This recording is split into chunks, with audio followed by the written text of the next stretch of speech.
Hello and welcome to another video. Today's project is all about why things get worse before they get better, going through recovery.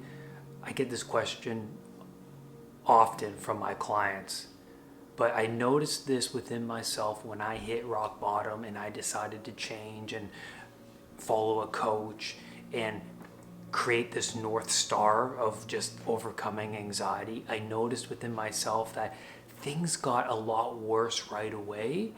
It's almost like this existential crisis before things improved. And I really want to dive into those points because I find this to be really fascinating. The first thing I do want to touch upon is that when somebody is in this sea of uncertainty that is health anxiety, they don't even know they have health anxiety. They are obsessing about their body, viewing themselves as unhealthy, trying to grasp at straws, go to the doctor continuously until the doctor gets annoyed with them, that they're always bugging them, just being in this chaos. I'm sure you can relate to that.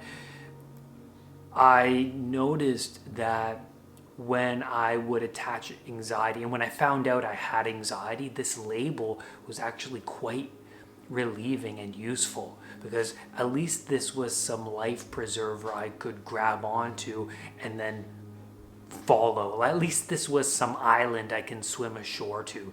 And then once I learned about anxiety and that I had anxiety, then more unknown pops up, right?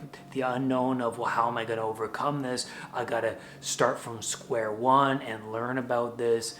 I have to follow a coach and maybe get a program and follow a structure.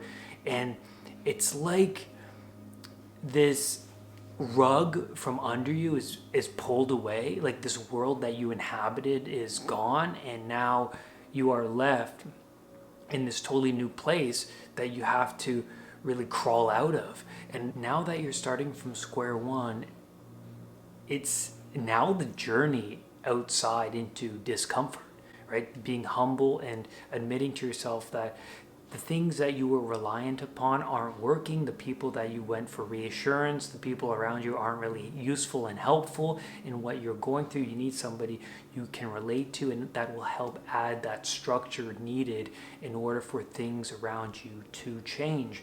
And we see this journey into the unknown in movies and stuff that we love, like The Hobbit and Harry Potter, right? Bilbo Baggins, who's this comfortable Shire dweller who smokes tobacco and drinks all day and eats all day, gets called onto this great adventure. And what happens? Immediate anxiety, right? It's like, I got to leave my place of comfort and go outside of what I know. And he has to develop all these parts of himself that were never developed. He has to become this burglar, this thief, and integrate these shadow elements of his personality. And we see in Harry Potter, Harry lives with the Dursleys, this tyrannical family living in comfort who want to bring you down to their level. And then Harry gets called out to the school, Hogwarts, and to leave on this great adventure. But here's the thing about Harry Potter, which is so interesting when you think about it, is that when he gets to school, he encounters the utmost malevolence and tragedy imaginable. But yet in one of the books, he says that he would never trade this to go back to the Dursleys. And that made me think, well, that's so fascinating. It's not like things got better for him, right? Like when he got to the school, he discovered, the existence of Voldemort, and then, encountering tyrannical teachers like Professor Snape, and like, oh my God, like the basilisk, and like the trolls and the dungeons and the three-headed dog and all of these things. It's like, oh my God, like, why would you want to leave the Dursleys? And I thought about this and I realized that it's better to face those hardships that will facilitate your higher being than to stick in a tyrannical household where you're not developing whatsoever, that you don't have this growth mindset. The Spirit of Hogwarts facilitates the growth mindset. This is the place where it's not going to be easy, but the spirit of this kingdom is for growth. And you don't grow without facing the basilisk, without facing the three-headed dog. You don't grow without integrating the dark elements of your personality like Harry does. He wouldn't have integrated all of these parts and got stronger mentally and physically if he were to stay with the Dursleys. And so I found that to be really enlightening, and I think that's absolutely true. It's this confrontation with I got so much to learn that really impacts a lot of people. It's that realization that so much of you has to burn away in order for things to be better.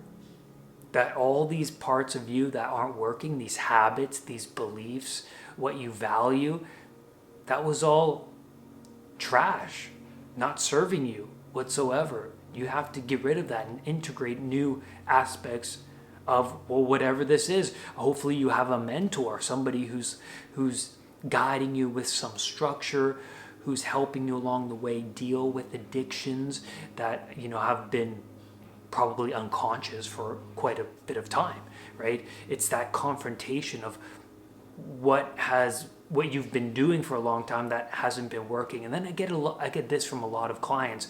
I feel bad that I wasted like so much of my younger years suffering this way. And I think, well, imagine, doesn't matter what age you're at, imagine what you will be like a year from now if you had these 1% wins every day and you grew 1% every day. You'd be a totally different person, and you would be somewhere completely different. And imagine this turnaround, how great it would be to go from somebody who's suffering and unconscious and addicted to these certain substances to not being that person. Like, imagine that, looking in the mirror and saying, you know what, I suffered for 30 years and look at me now overcoming this. Like, could you imagine that? Like, that's what I thought to myself.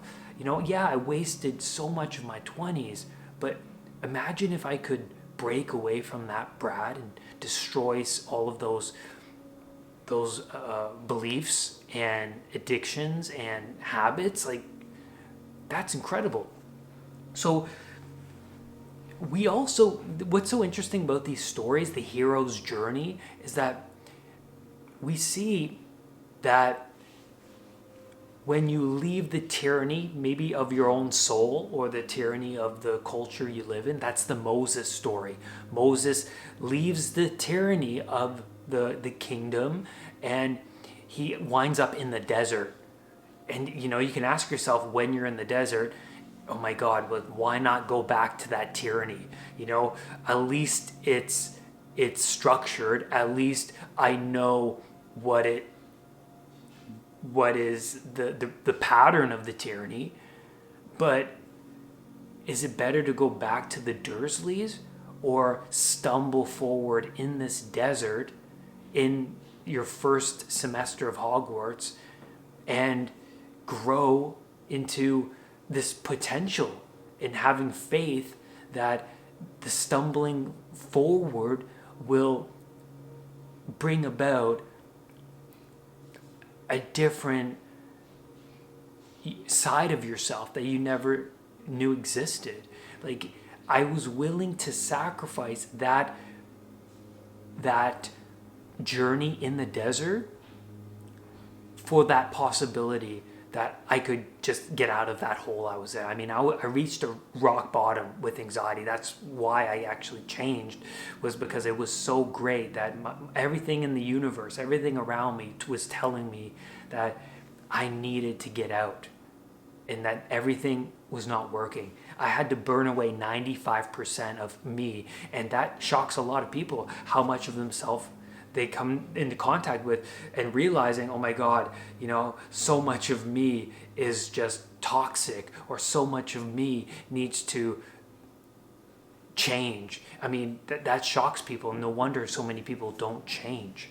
So let's go through this journey right now and really the process of this movement out of the tyranny of oneself into this desert and then towards this North Star. So at the beginning of recovery, it's great to have a vague goal. So mine was, I'm going to recover from anxiety in 3 months. Okay, that's all right. It's vague. It's good. I mean, it's better than where I was before, having no goal. I mean, positive emotion comes from progression towards a goal. Not by the attainment of the goal, but it's actually from your movement towards something worthwhile. So my movement was towards this vague thing, okay, recover from anxiety in 3 months. Great. There's this North Star out in the distance. Now, there's rock bottom, right? I'm in rock bottom. And then gaining knowledge that is anxiety, that I was suffering from anxiety with the help of someone who used to suffer from anxiety, that was enlightening. And that provided me with a hope and possibility that I could actually change, because this person, I'm relating to this person. And then you gain the knowledge, right? So you're moving along this axis linearly to gaining knowledge, but then you start to go up. You start to gain knowledge. You start to realize that there's more to this than meets the eye. That it's part of our anxiety, is part of our ancient brain structure, and you start to increase your wisdom. And then you start to implement habits too. This is part of the process. You start to sacrifice one thing and then implement another, but you then soon realize that the sacrificing of that thing is short-lived, because then you fail. So then you go down. So you go up and then you go down because you fail, but then you start to get back into it. So then you accomplish another 3 days, and then you start to go back up, and then you fail, and then it's like this zigzag motion. But here's the thing about that zigzag motion is that you're no longer at the Dursleys anymore. You're no longer at the rock bottom phase. You're over here now. And, there's a lot of failure in between, but there's movement. There's a lot of movement. And I see all the time with my clients, and I'll tell them, let's go back a month ago to where you were at then, and let's compare. And they go, oh my God, like I'm nowhere near the same person. I've had all of these wins in just 1 month.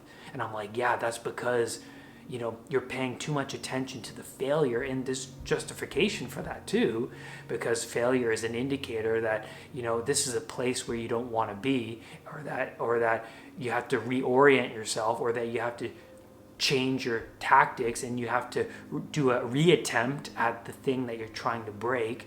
Well, yeah, of course. But, you're moving so far away from this older you, and it's a battle between you and yourself. And there's this North Star that you're moving towards, and it's going to be the adventure of your life. It's better than staying where you are. And that's where I'm going to leave you today. Thank you, everybody, for being here. Please leave your comments below if this resonated with you, if you connected to this video. Please share it with somebody if you know someone who is suffering. It might just change their life. Rise above anxiety. I'll see you next time. Make sure you hit that subscribe button and that bell so that whenever a new video of mine appears, you will be one of the first to know. Namaste.